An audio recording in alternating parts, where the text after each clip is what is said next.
My name is Leah Harrison, and I am 25 years old. I never thought coming home from my first successful business trip would end with finding my life packed in garbage bags. The black plastic bulged with my possessions lined up like funeral monuments at our front gate. My mother stood there, arms crossed, my three siblings flanking her like soldiers. Their faces showed no warmth, only cold resolution. The smile I had worn since landing evaporated as Mom spoke those cutting words.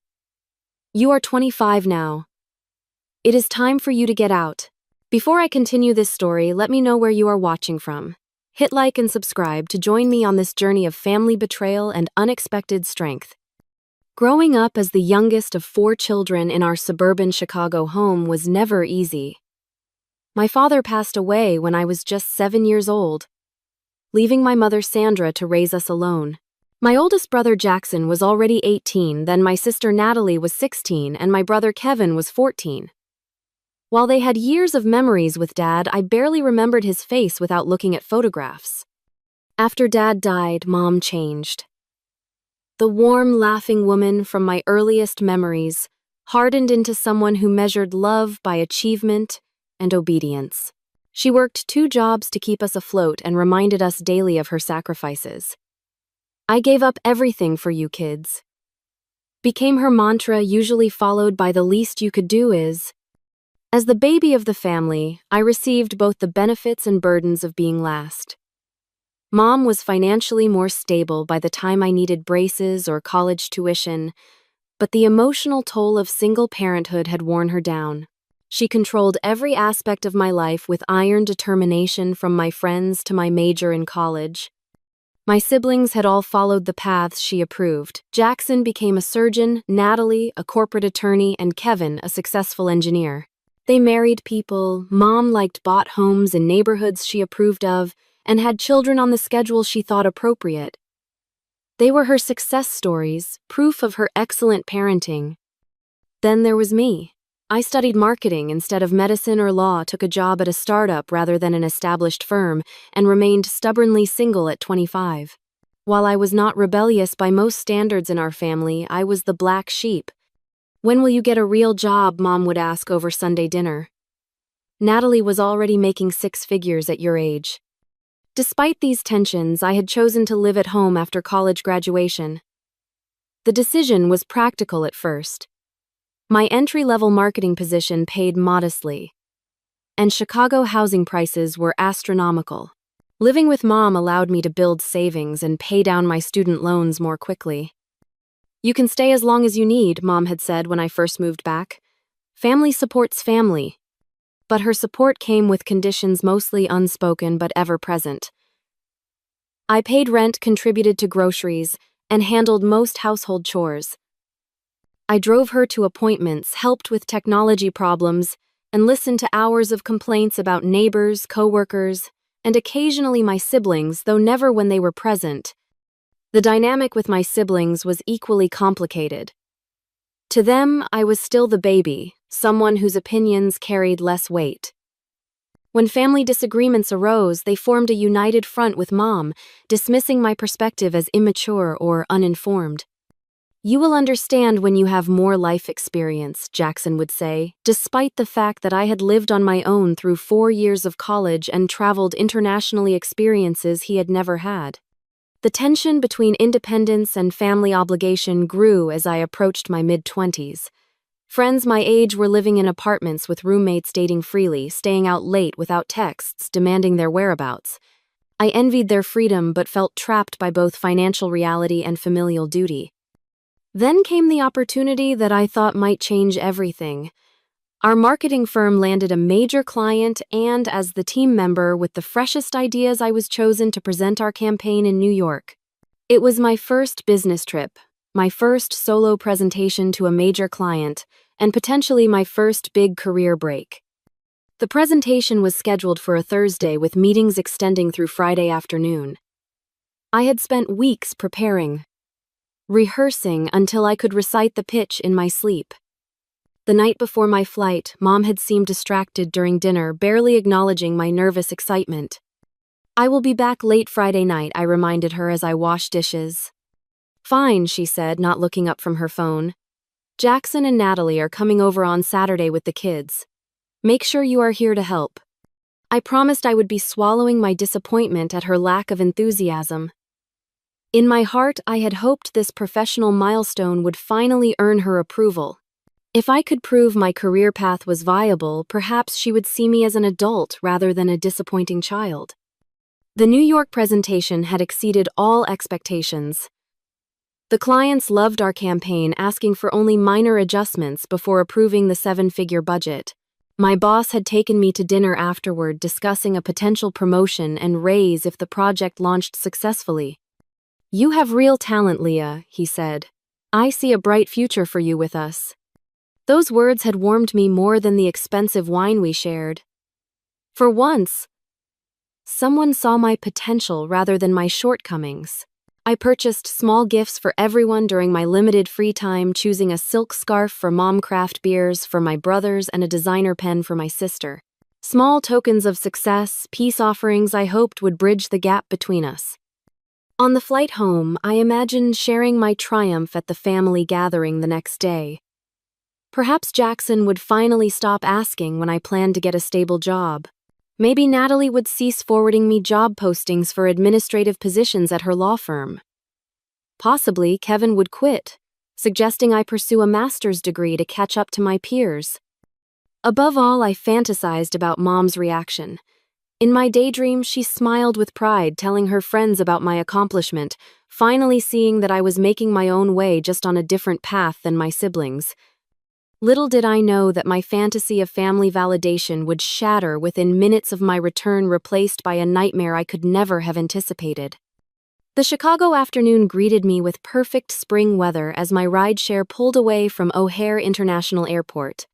Sunshine warmed the city after weeks of rain, which I took as a good omen. The gifts I had purchased sat neatly in my carry-on bag, wrapped in tissue paper from the boutique near my hotel. My presentation materials were safely stored in my laptop bag, including the signed contract that would transform my department's budget and hopefully my career trajectory. I texted Mom that I had landed safely and was on my way home, but received no response. This was not entirely unusual, as she often missed texts when engaged with her gardening club or church activities. Still, a small twinge of unease flickered through me. Throughout my trip, communication had been minimal, with my check-in texts met with one-word responses or nothing at all. Halfway home, my phone rang with Jackson's number displayed on the screen. My oldest brother rarely called me directly, preferring to communicate through our family group chat or via Mom. "Hello," I answered, curiosity mixing with faint apprehension. "Where are you right now?" His tone was clipped professional, the same voice he likely used with difficult patience. "In a car heading home from the airport. My flight landed early. Is everything okay?" A pause stretched between us, long enough to accelerate my heartbeat. "Mom wants to talk to you when you get home. We all do." "About what? Is someone sick?" Alarm replaced confusion. "Just get home, Leah." He hung up without further explanation. My mind raced through possibilities. Had something happened to one of my nieces or nephews? Was Mom ill? Had a distant relative passed away? None of these scenarios explained the coldness in Jackson's voice, or why we all needed to talk to me. I tried calling Natalie, then Kevin, but neither answered. I sent messages to our family group chat asking what was happening, but saw only red receipts, no responses.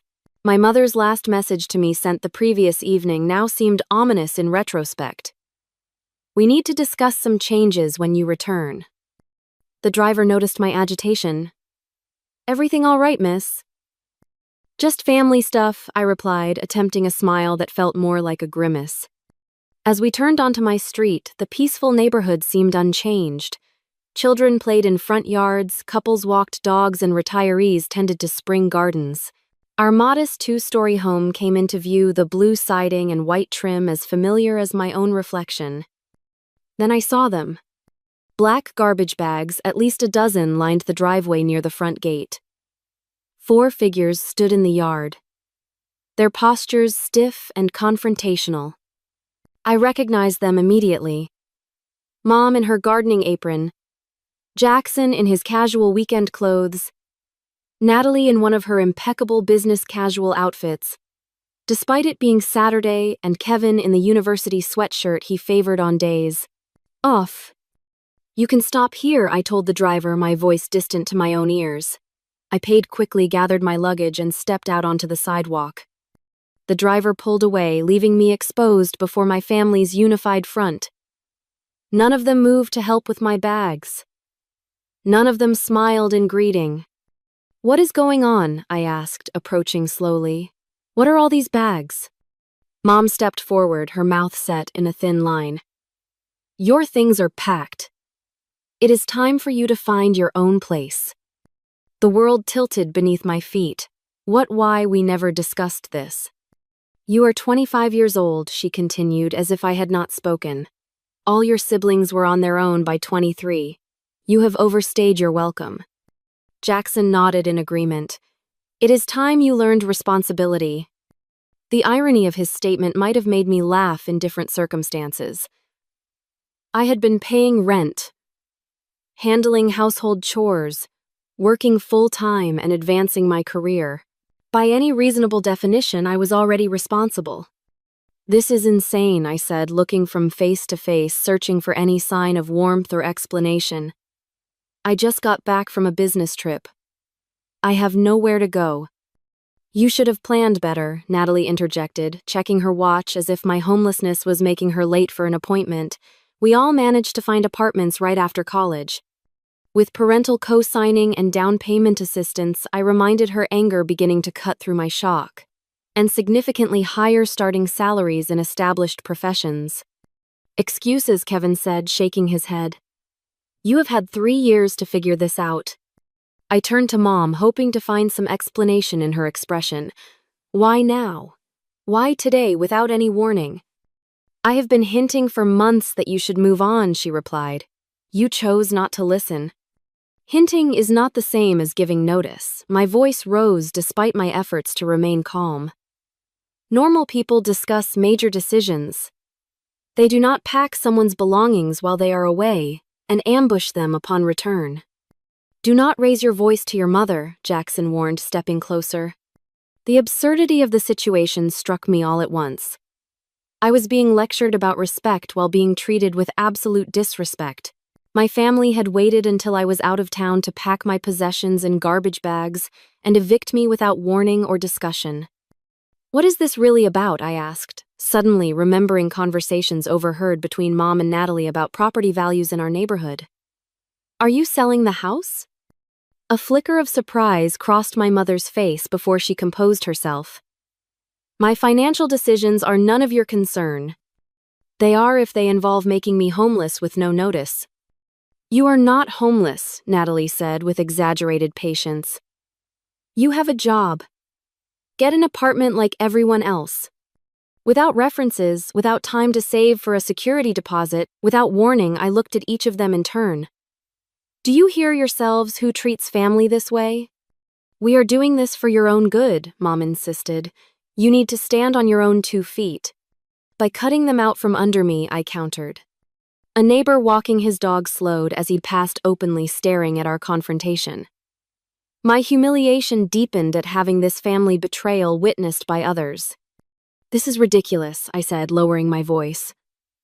"Let us go inside and discuss this like adults." "There is nothing to discuss," Mom replied. "The decision has been made. Without any input from me, the person most affected." "Your input has been your continued failure to launch," Kevin said. "We have all discussed it and agree this is necessary." That statement landed like a physical blow. They had discussed me, judged me, and determined my fate without my knowledge or participation. The gifts I had brought them suddenly felt like pathetic bribes for affection that had already been withdrawn. "When did you pack all this?" I asked, gesturing to the garbage bags. "Yesterday," Mom answered. "Jackson and Kevin helped." The timing was not coincidental.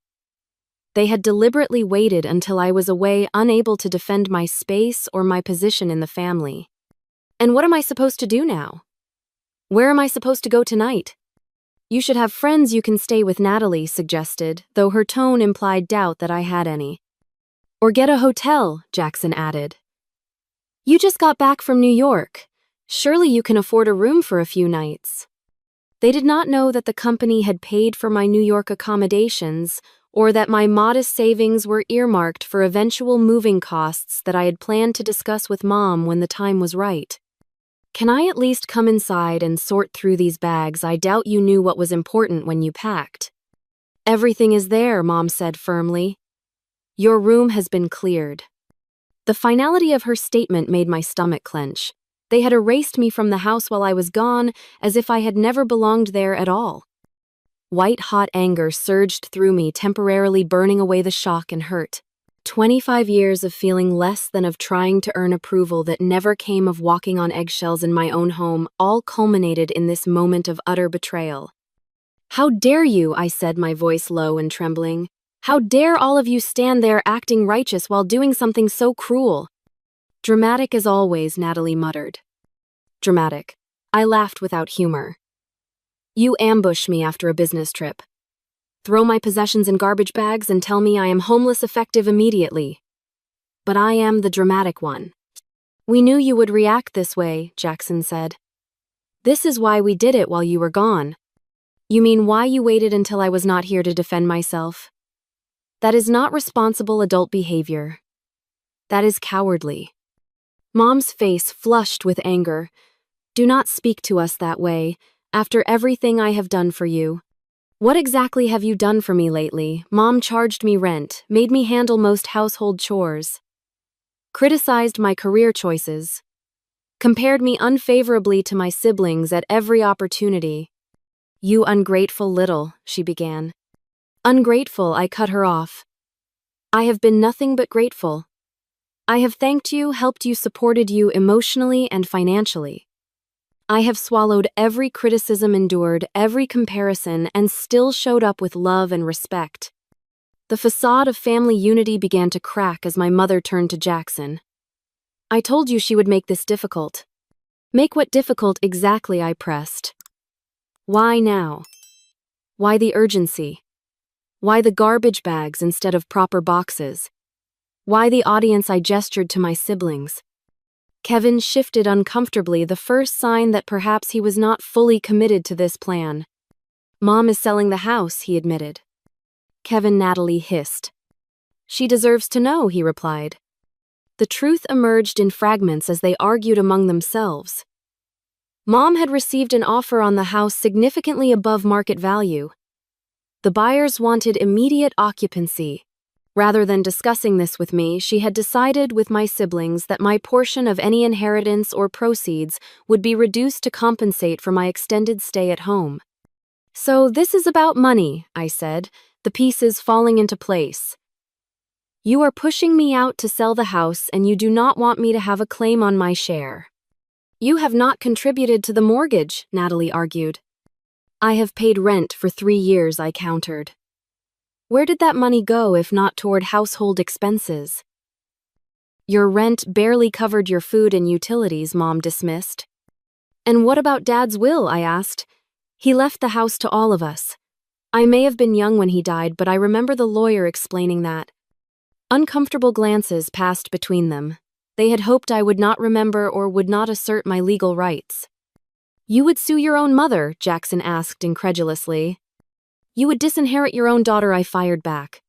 We had reached an impasse standing in the front yard with neighbors pretending not to watch. 3 years of pent-up resentment boiled over as I finally said what I had swallowed for too long. You have never respected my choices or seen me as an equal adult. You have used me as free labor, emotional support, and a convenient target for your disappointment.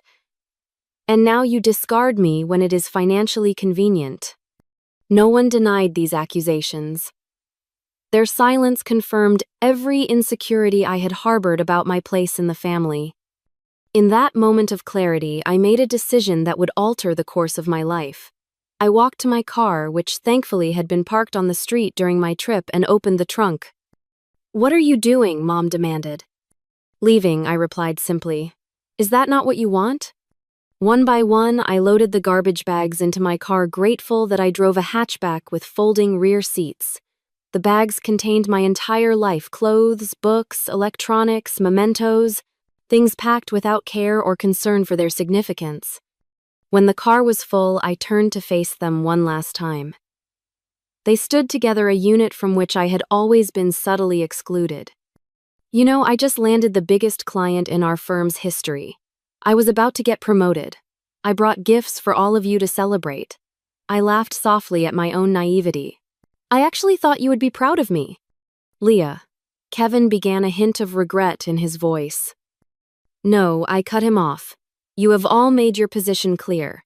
I will not stay where I am not wanted or valued." To their visible surprise, I smiled, not from happiness, but from the sudden weightlessness of having nothing left to lose. "Goodbye," I said, getting into my car. "I hope the money is worth it." I drove away without looking back, tears blurring my vision as I navigated familiar streets that suddenly felt foreign.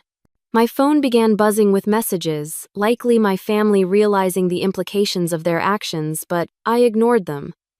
With no plan and nowhere to go, I called the only person I trusted completely, my college roommate Zoe. Through choked sobs, I explained the situation. "Come here now," she said without hesitation. "You can stay as long as you need." Zoe lived in an apartment 30 minutes away with her boyfriend Tyler. When I arrived, they helped unload my car without judgment or question, setting up their spare room as a temporary sanctuary. That first night was the lowest point. Curled on an unfamiliar bed surrounded by garbage bags I could not bear to unpack, I cycled through shock, grief, and rage. My phone continued to buzz with messages, which Zoe eventually convinced me to read. They were as expected. Mom insisted I was overreacting. Jackson lectured me about responsibility. Natalie sent links to apartment listings well outside my budget. Kevin alone expressed some regret about the method, though not the decision itself. "These people are toxic," Zoe declared after reading the messages. "You need space from all of them." "They are still my family," I said weakly. "Family does not treat each other this way," Tyler interjected.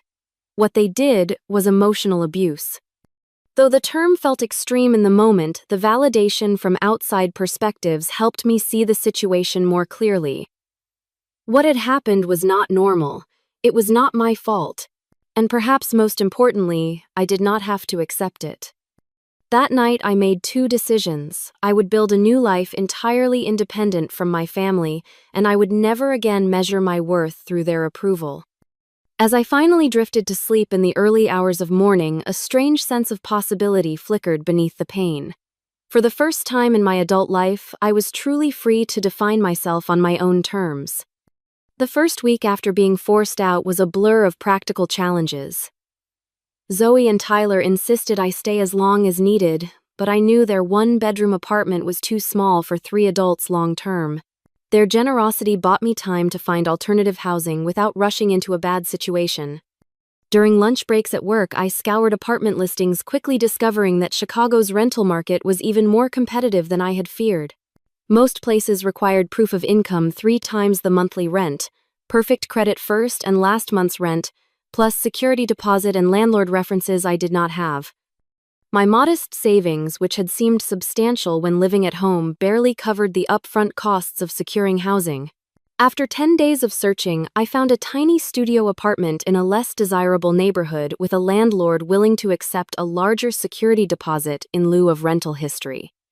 The apartment was nothing like the comfortable home I had left. Paint peeled in corners. The appliances were outdated, and strange noises filtered through thin walls at all hours. But it was mine, a space where no one could pack my belongings or question my choices. Moving in highlighted how little I actually owned. My family had packed my personal possessions, but none of the household items necessary for independent living. I had no dishes, towels, cleaning supplies, or furniture beyond my bedroom set. "We will have a housewarming," Zoe declared, helping me unpack my clothes into the apartment's single closet. "Everyone brings something useful instead of decorative crap."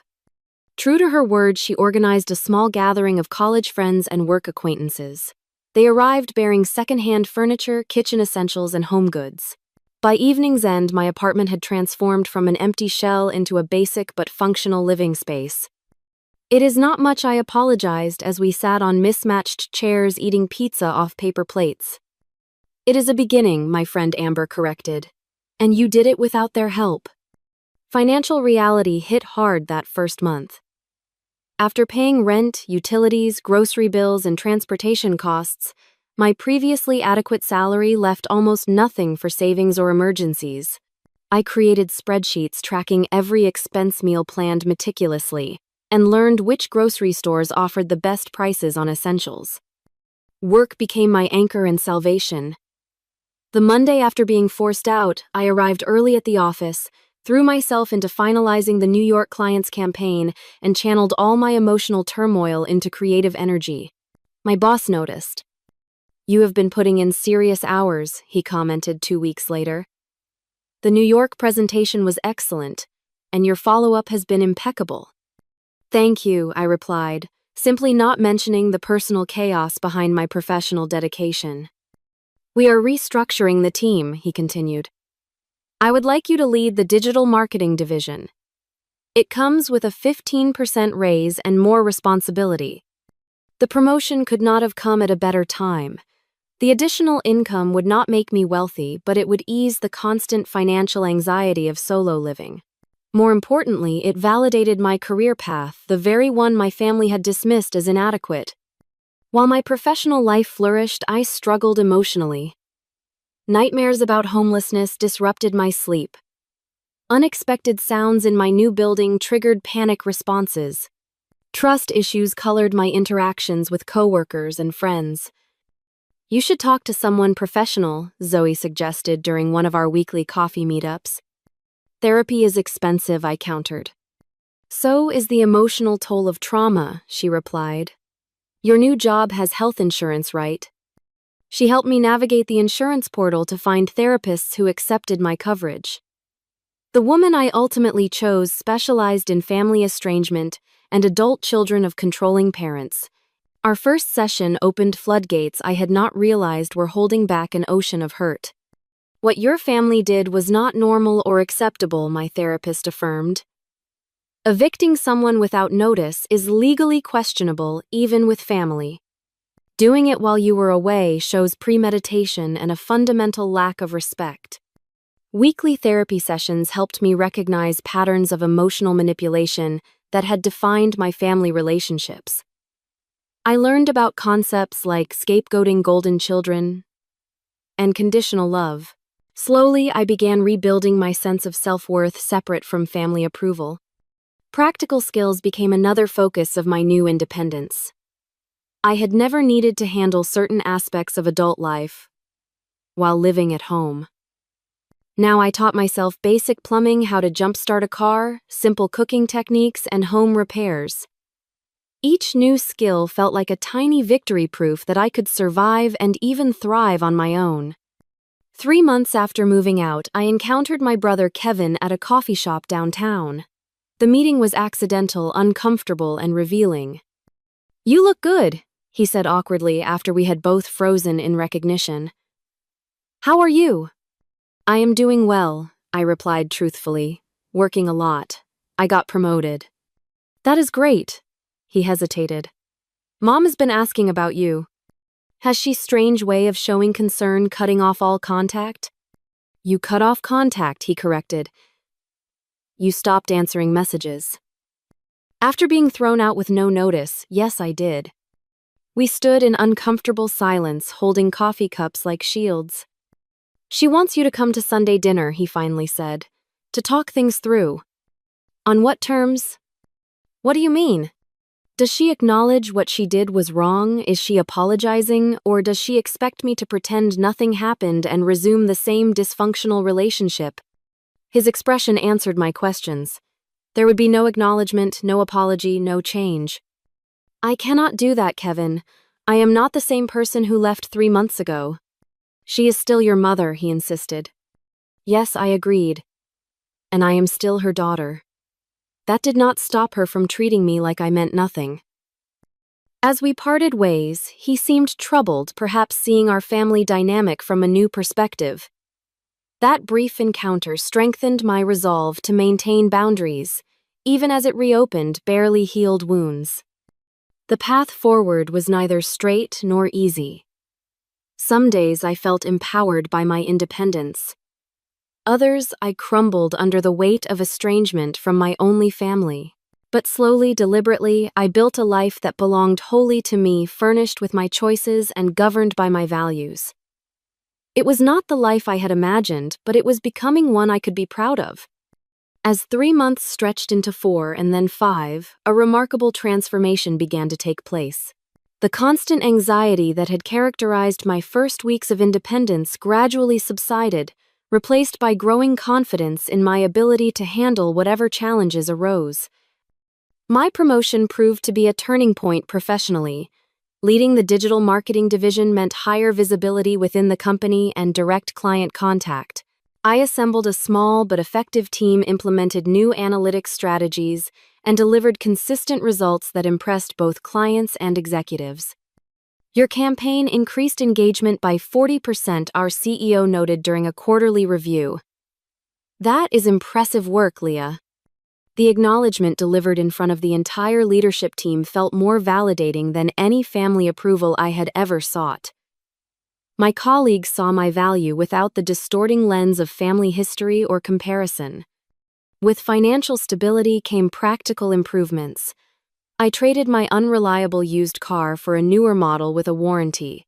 When my lease approached renewal, I found a nicer apartment in a safer neighborhood with more natural light and a small balcony where I could grow herbs and flowers. The process of furnishing my new space became an exercise in self-discovery. Free from my mother's aesthetic preferences and my siblings' opinions, I could finally explore my own taste. I discovered a love for mid-century modern design, bold colors, and functional spaces. Each piece I selected, whether new or secondhand, reflected my emerging identity. "This place feels like you," Zoe commented when she visited the newly decorated apartment. "Your old room never did." She was right. My childhood bedroom had remained frozen in adolescence, while my space at Mom's house had felt temporary despite 3 years of residency. This apartment, though rented, was the first home that truly expressed who I was becoming. Social connections expanded beyond my small circle of college friends. I joined a book club, volunteered at a local food bank, and accepted invitations to work events I would have previously avoided. Through these activities, I met people who knew me only as I was now, not as the family disappointment or the babied youngest sibling. Among these new acquaintances was Daniel, a graphic designer who collaborated with my marketing team on client projects. Our professional relationship evolved into friendship and eventually into cautious romance. Unlike previous relationships conducted under my mother's scrutinizing gaze, this connection developed at its own pace, free from external pressure or judgment. "Tell me about your family," Daniel asked during our third date. "That is complicated," I replied, then shared the condensed version of recent events. His response was refreshingly straightforward. "They sound toxic. I am sorry you experienced that." No defense of family loyalty, no suggestion that I must have done something to deserve such treatment, no pressure to reconcile. Just simple validation of my experience and feelings. Daniel's healthy family relationships eventually provided a window into what functional family dynamics could look like. Sunday dinners at his parents' home showed me respectful disagreement, unconditional support, and genuine interest in each other's lives. The contrast with my own family was both painful and enlightening. End of Tom. My therapy sessions evolved from crisis management to deeper healing and personal growth. With professional guidance, I examined childhood patterns, recognized unhealthy coping mechanisms, and developed strategies for setting boundaries in all relationships. "You have made remarkable progress," my therapist observed after a particularly insightful session. "You are breaking generational patterns." The comment struck me deeply. Perhaps the most meaningful victory was not external success, but internal change, the ability to recognize and reject the dysfunctional dynamics that had shaped my family for generations. This psychological shift manifested in unexpected ways. I became more assertive at work, proposing bold campaigns and confidently defending my ideas. I developed clearer boundaries with friends, no longer agreeing to plans that drained my energy or violated my values. I pursued interests I had previously abandoned because they did not meet family approval, rediscovering my love for photography and creative writing. I also made the difficult decision to block all communication from my mother and older siblings. After months of texts ranging from guilt-inducing to openly hostile, I recognized that each interaction reset my emotional healing. Kevin remained the exception, as his messages had evolved from family pressure tactics to genuine, if awkward, attempts at independent connection. 5 months after being forced out, I attended a marketing conference where I unexpectedly reconnected with Mrs. Reynolds, my high school journalism teacher. She had always encouraged my writing and creative thinking when other adults focused solely on my academic performance relative to my siblings. "Leah Harrison, how wonderful to see you," she greeted me warmly. "Are you still in marketing?" Our conversation over coffee revealed that she had always seen potential in me that my family had missed or dismissed.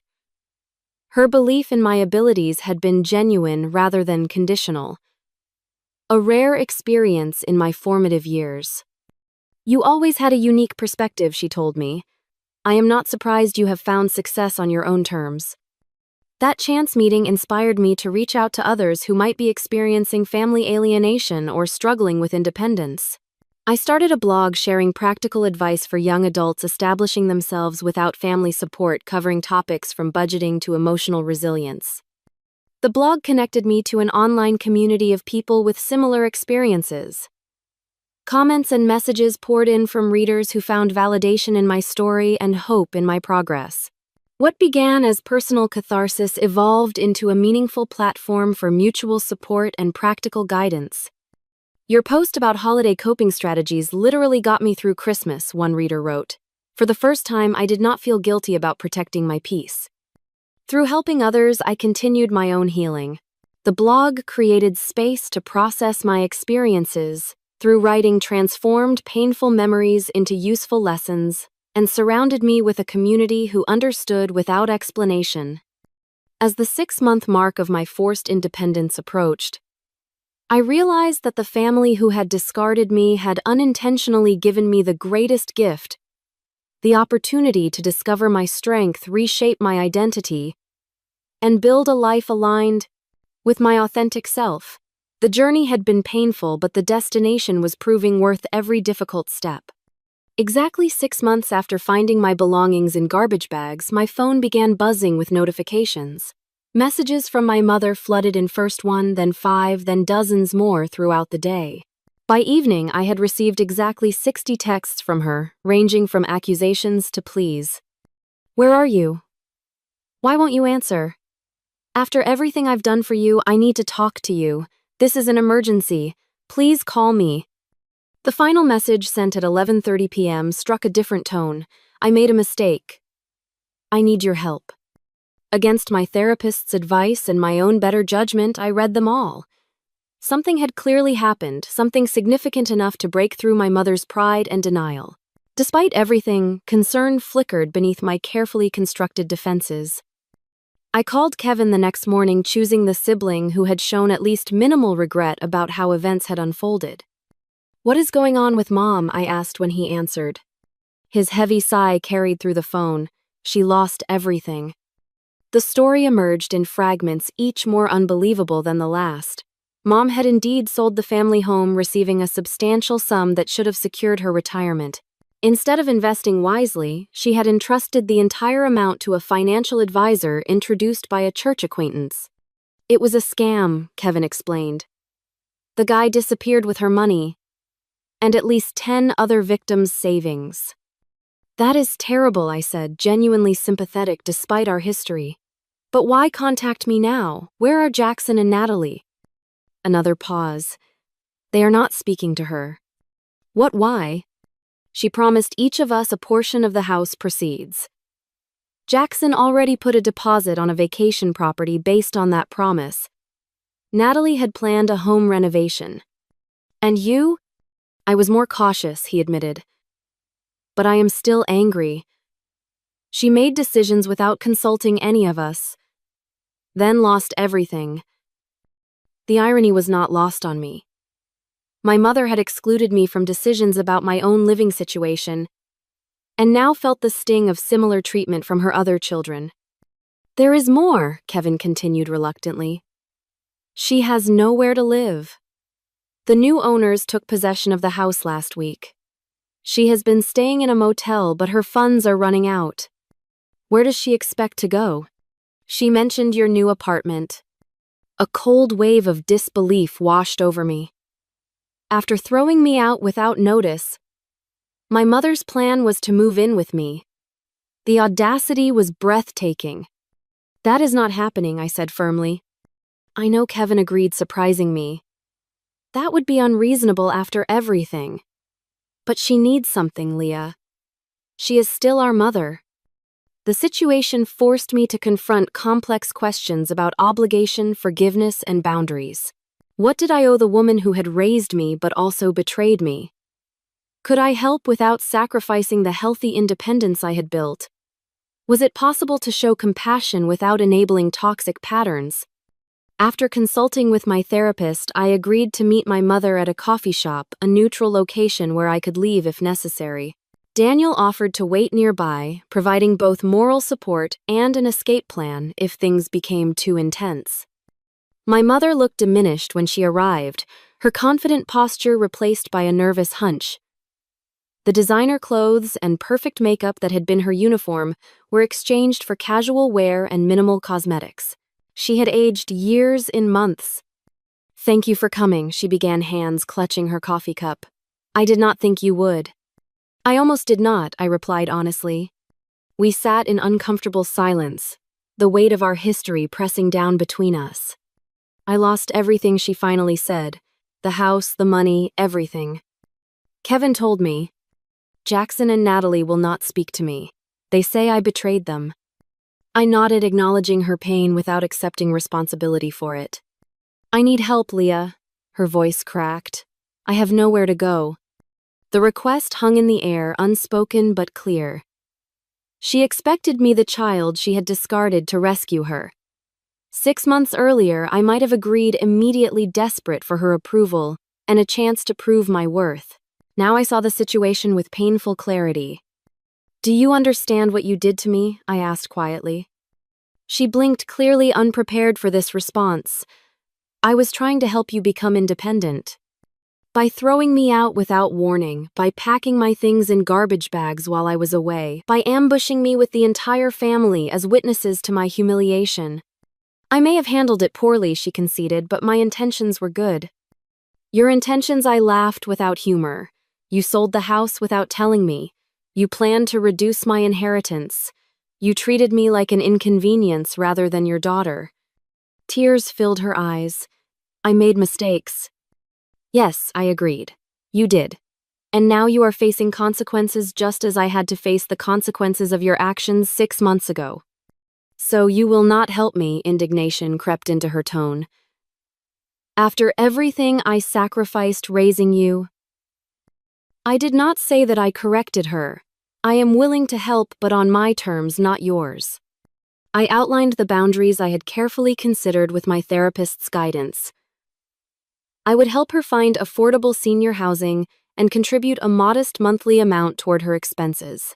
I would not allow her to move in with me, borrow money directly, or resume the controlling relationship of the past. That is your idea of help? She asked incredulously. That is what I can offer while still respecting myself, I replied. Take it or leave it. Our conversation continued for nearly 2 hours, cycling through accusations, justifications, tears, and tentative steps toward understanding. My mother struggled to accept that our relationship had fundamentally changed, that her authority had been permanently diminished by her own actions. I never thought you would be so hard, she said at one point. I never thought I would need to be, I countered. But here we are. By the end of our meeting, we had reached an uneasy agreement. I would research housing options and help with the application process.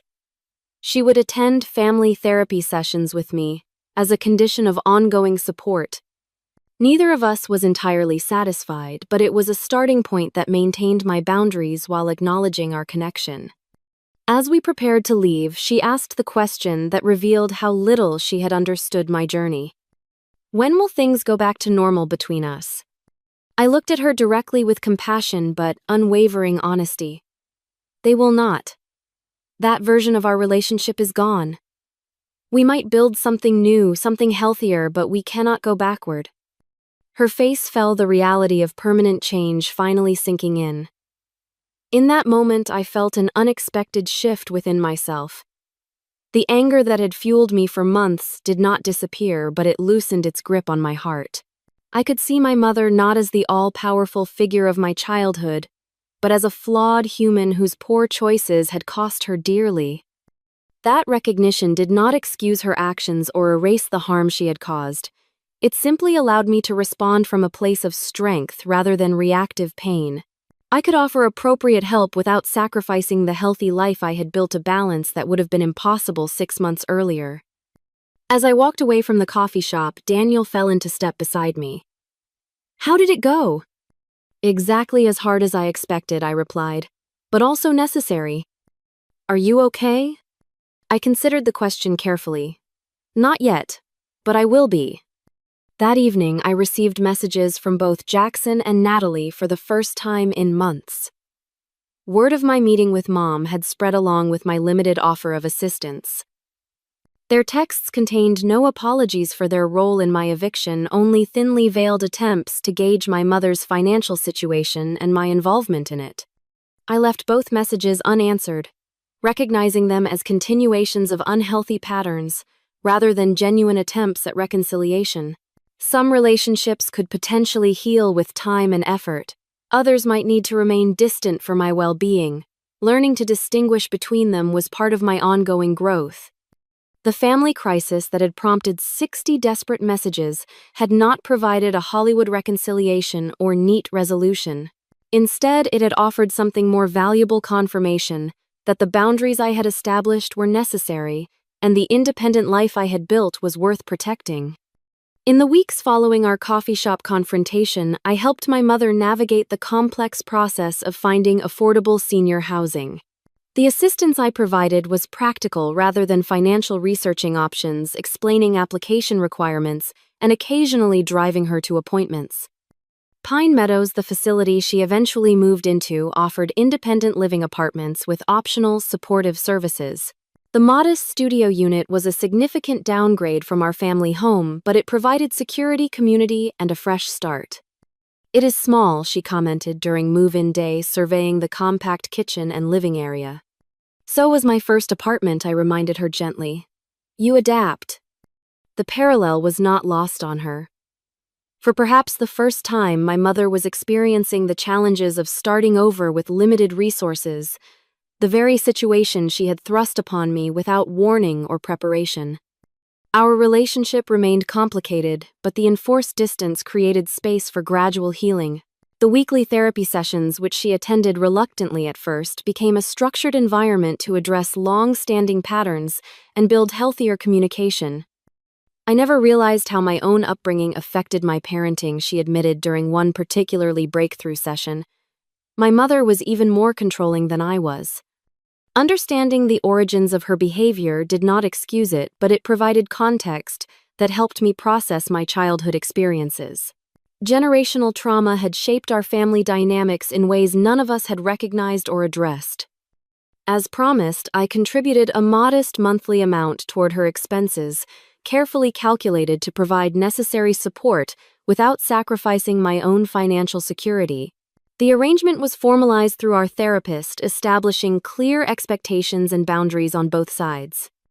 My relationships with my siblings evolved along different paths. Kevin and I rebuilt a cautious connection, meeting occasionally for coffee and maintaining text communication. He apologized for his role in my eviction, an acknowledgement that opened the door to potential reconciliation. "I should have stood up for you," he said during one of our meetings. "I knew it was wrong." "Why did not you?" I asked, not accusingly, but with genuine curiosity. "It was easier to go along," he admitted. I have always done what Mom and Jackson thought best, even when I disagreed. His honesty revealed patterns I recognized from my own experience, the complex dynamics that had shaped all our choices and reactions. Through our conversations, we both gained insights into the family system that had constrained us in different ways. Jackson remained distant, occasionally sending impersonal holiday greetings or family announcements, but making no effort at meaningful connection. His pride prevented him from acknowledging any wrongdoing, and I no longer felt compelled to seek his approval or forgiveness. The most surprising development came from Natalie. 6 months after our mother's financial collapse, my sister experienced her own crisis when her husband announced he wanted a divorce. Suddenly single with 2 children and a lifestyle she could no longer maintain independently, she gained unexpected perspective on vulnerability and independence. "I never understood what it meant to have your life upended overnight," she confessed during an unexpected phone call. "I think I get it now." Our reconciliation was tentative and incomplete, but it opened possibilities I had not anticipated. We began meeting monthly for lunch, gradually rebuilding trust through small, consistent interactions, rather than grand gestures or dramatic apologies.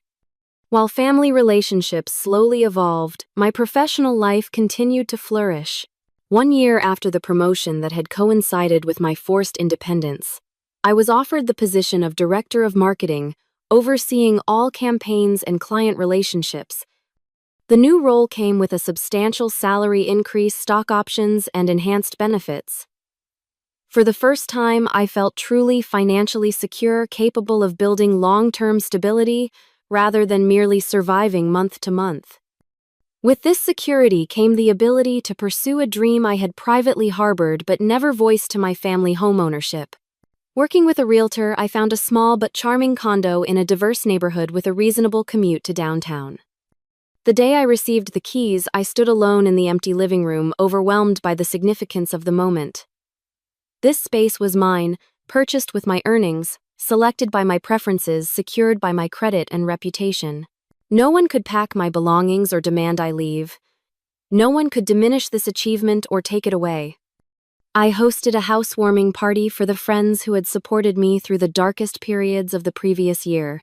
Zoe and Tyler Daniel, work colleagues, therapy group members, and even Kevin attended, filling my new home with laughter and positive energy. "I propose a toast," Zoe announced, raising her glass. "To Leah, who turned garbage bags into a gorgeous home through sheer determination and courage." The reference to how my journey had begun prompted knowing smiles rather than painful memories. What had once been traumatic had transformed into an origin story of resilience and growth.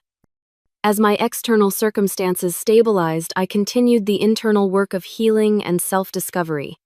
With my therapist's encouragement, I established a small scholarship fund for young adults aging out of foster care or leaving difficult family situations. The modest grants helped recipients with security deposits, professional clothing, or educational expenses, addressing practical needs often overlooked by larger programs. "You have turned your pain into purpose," my therapist observed when I shared feedback from the first scholarship recipients. "That is true healing." The observation resonated deeply. The betrayal that had initially shattered my sense of security had ultimately revealed strengths I might never have discovered otherwise. Being forced to stand alone had taught me that I could not just survive but thrive on my own terms. My relationship with my mother would never return to what it had been, nor would I want it to. The dynamics that had defined our earlier interaction were fundamentally unhealthy, rooted in control rather than respect. Instead, we were slowly building something new, a relationship between adults with clear boundaries and realistic expectations. During our last therapy session of the year, my mother said something that demonstrated how far we had both come. "I am proud of you," she stated simply. "Not because you are successful by conventional standards, though you are.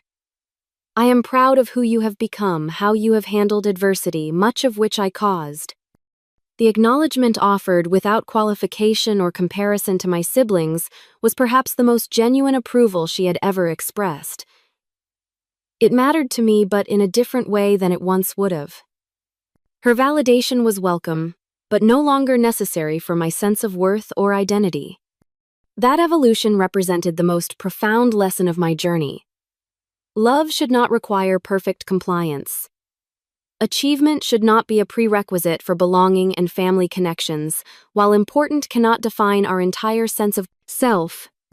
There are wounds that never completely heal, relationships that cannot be fully restored, and betrayals that permanently alter our understanding of trust and loyalty. Yet within those painful realities lie opportunities for growth that might otherwise remain undiscovered. Sometimes, being forced out of what feels like home leads us to where we truly belong, to the person we were meant to become. What began with garbage bags at a gate ended with the keys to my own front door, both literally and metaphorically. The journey between those points transformed not just my circumstances, but my fundamental understanding of family independence and self-worth. In losing what I thought I needed, I found what I truly deserved: a life defined by my choices rather than others' expectations. Have you ever experienced a moment when family betrayal ultimately led to unexpected strength? How did you rebuild your life after a relationship breakdown? Share your story in the comments below, and do not forget to like and subscribe if this resonated with you. Remember, sometimes the most painful endings lead to the most beautiful beginnings. Thank you for listening, and I wish you the courage to create boundaries that protect your peace and the strength to build a life that truly reflects your worth.